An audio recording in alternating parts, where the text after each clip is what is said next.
Président, Mesdames et Messieurs les administrateurs, Madame la Directrice,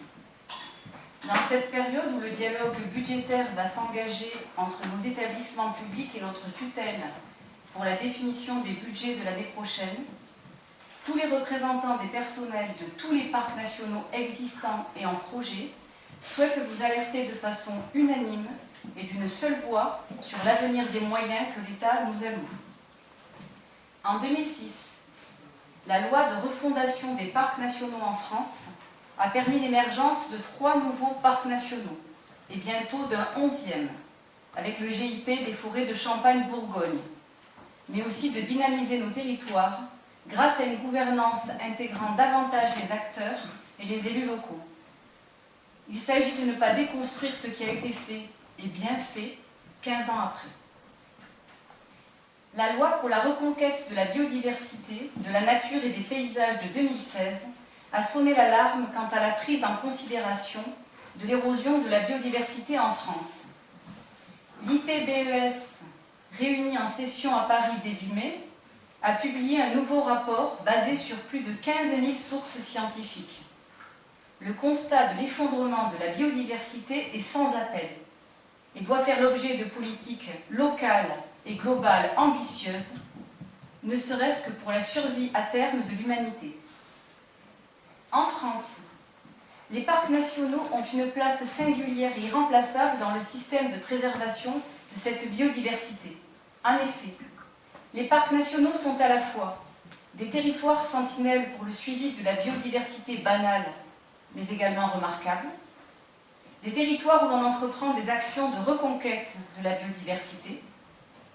des territoires d'innovation en matière de développement durable, des établissements où servent des personnels soucieux du bien commun qu'ils protègent et du service public qu'ils assurent. Un territoire où des femmes et des hommes vivent au sein d'une biodiversité remarquable et d'une richesse culturelle et paysagère exceptionnelle. Fort de cette prise de conscience sur la nécessité de réagir au déclin des espèces, de ce cadre législatif ambitieux, de ces résultats remarquables, nous serions enclins collectivement à aborder l'avenir des parcs nationaux sous les meilleurs auspices.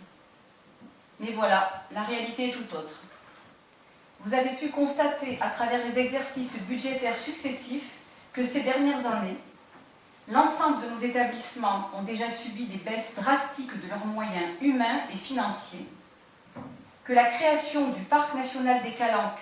et demain celui des forêts de Champagne-Bourgogne se font à moyens constants au sein de la brique budgétaire des parcs nationaux. Et enfin, que les réorganisations successives des services, sous le prétexte de faire mieux avec moins, n'ont d'effet que de saper les valeurs et le moral des agents,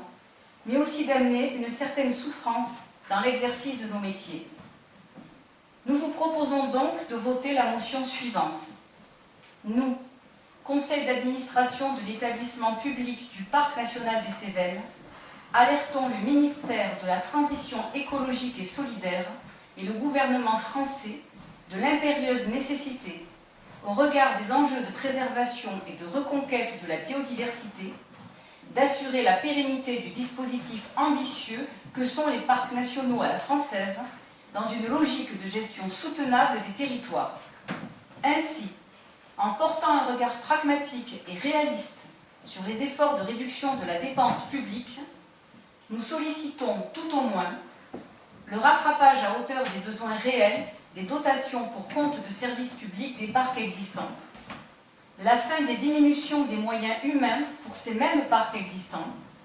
et la validation pérenne d'un principe d'affectation de moyens humains et financiers nouveaux pour chaque projet de parcs nationaux en cours et à venir.